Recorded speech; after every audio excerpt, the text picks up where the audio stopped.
Day. I'm gonna tell you about a movie based on the true story of the youngest soldier in World War II, named Soldier Boy. Spoilers ahead. Watch out and take care. The film opens in Russia with a family of 3 by the river, spending time together. The youngest one, Sergei Alyashkov, brags to his older brother and mom that he climbed to the top of a tree. Then out of nowhere, German fighter jets fly above them. His mom tells the kids to quickly hide in the bushes, but the 6-year-old says he's not afraid and shoots the jet with a slingshot. To everyone's surprise, he actually hits the jets and they explode, but when he looks around, his family is gone. Sergei wakes up scared from the dream and calls for his mother.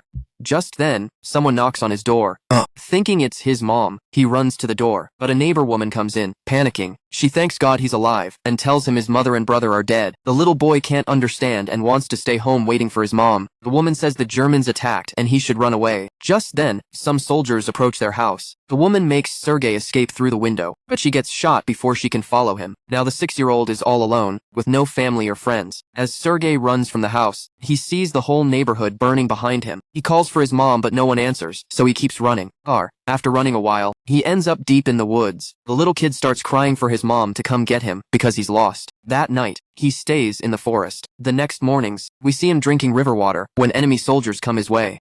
Sergei knows they're dangerous, quickly hides inside tree roots. He gets startled when a snake comes near, but doesn't make a sound or run. Sergei is more afraid of the soldiers than the snake. The soldiers eat by the river and leave. Then, Sergei takes their leftover food and eats it for the night. However, by the end of the day, the little boy is exhausted. He hasn't had a proper meal in 2 days and has been wandering aimlessly. He falls down while limping but keeps walking. Along the way, he sees wild berries and eats them. But just then, an explosion goes off behind him, catching him off guard. The kid feels dizzy and starts imagining someone sneaking up behind him. Still, despite everything, he stays brave and says he has a rifle and isn't afraid. He limps ahead but passes out after a bit. While he's out cold, 2 soldiers come up to him. The scene moves to the Russian army base where Commander Kuznetsov is expecting his patrol team. They arrive with the little boy who's hurt and weak. When the soldiers say they're on his side, the kid relaxes and tells them his name. The soldiers chuckle when he shakes the commander's hand, like he introduced himself too. The soldiers grow fond of the little boy and gather around him. They give him water and food. Even the usually stern commander looks after the kid. A nurse called Katya patches up Sergei's injuries, and she also gets taken by his charm. The boy asks her to paint a tank on his bandage, because he wants to be a soldier when he grows up. Even the wounded soldiers chat with the boy and feel better. Sergei is amazed by the commander's gun and badge. The commander also answers all the boy's questions, and lets him play with his ceremonial pistol after removing the bullets. Sergei shows him the tank drawn on his belly, and brags about being a soldier himself. The boy heals really fast. Nurse Katya asks the commander to let the boy stay with the battalion, but he says no, explaining it isn't safe. He plans to send Sergei to an orphanage. The soldiers hang out with Sergei every free moment. Many stop by to see him throughout the day. They bring him food from their families far away, and even let him play with their binoculars. One day, a soldier goes to the commander to ask him to let the boy stay with the battalion. The soldiers have formed a strong bond with the kid, and see him as one of their own. Having him around lifts a weight off their hearts. But the commander is set on sending the boy to the orphanage for his own protection. The next day, the enemy attacks, and several soldiers get hurt. A vehicle arrives to pick up Sergei and take him to the orphanage. The commander breaks the news to the kid and gives him a wooden honorary pistol as a present. The boy hugs him back, saying he's worried about the commander's safety. The commander softens in his arms and changes his decision. He tells Sergei to stay with the soldiers as his son. That night, the soldiers hunt for small soldier clothes for the little boy. They are overjoyed that Sergei is staying with them. The commander wakes Sergei up and hands him the clothes. He puts them on and runs around, looking just like a real soldier. The other soldiers start calling him their little soldier boy. As the kid runs around, the Germans launch an air attack on the battalion. The soldiers quickly take Sergei to a safe place and fight the others. The number of injured soldiers grows rapidly. Sergei wants to make himself useful, so he brings water to thirsty soldiers. One of them asks him to read a letter sent by his family, because he has a bandage over his eyes. The little boy wants to help, but doesn't know how to read. He takes the letter and starts making up the things written on it, claiming that the soldier's cow is safe back home. When the soldier says he doesn't have a cow, the others tell him to go along with the story and laugh. He reads everyone else's letters in the same fashion and cheers them up. In the following scene, we see Katya and the commander talking. The two seem to be attracted to each other, but do not confess their feelings.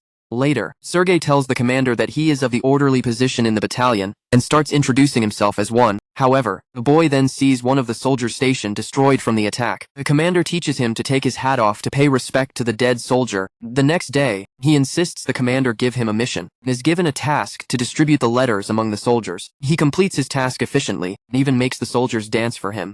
The following day, Sergei goes a little far from the base with his binoculars. As he is playing with it, he sees someone's leg moving from inside the haystack. He rushes back to the battalion and tells the soldiers about his findings. The soldiers are skeptical, but go with the boy anyway. When they reach near the haystack, they are alerted to see 2 German spies hiding underneath. The spies are arrested, and the kid is praised for his intelligence. That night, the commander shows Sergei the legal papers for his adoption. He is now officially the kid's father.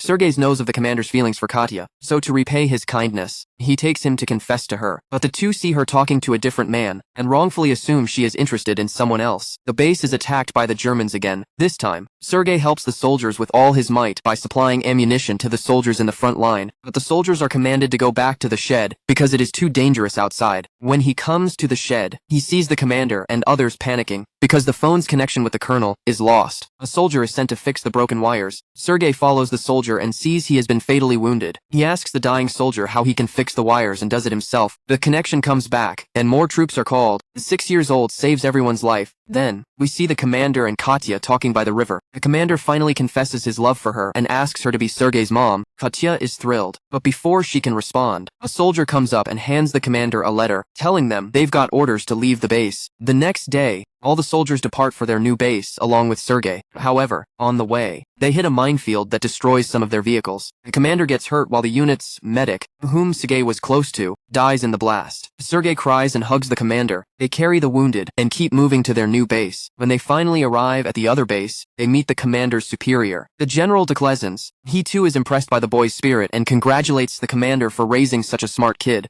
The next day, their division gets awarded a guard's banner, and so does the boy. He promises to defend his country when the general pins his badge on him. One night, their base is attacked heavily, and the commander is trapped under rubble. Sergei cries out for his father and tries to rescue him. He calls the other soldiers, who eventually pull the commander out. The next day, Sergei approaches the wounded commander. His hands got hurt while trying to save the commander. The boy is now an indispensable part of the unit. He has no family and goes wherever they're deployed in the war. The film ends with the regiment moving to another base. A voiceover says he even fought at Stalingrad and reached Poland with the soldiers. He is now known as the world's youngest soldier ever, and his legendary bravery is now shared around the globe.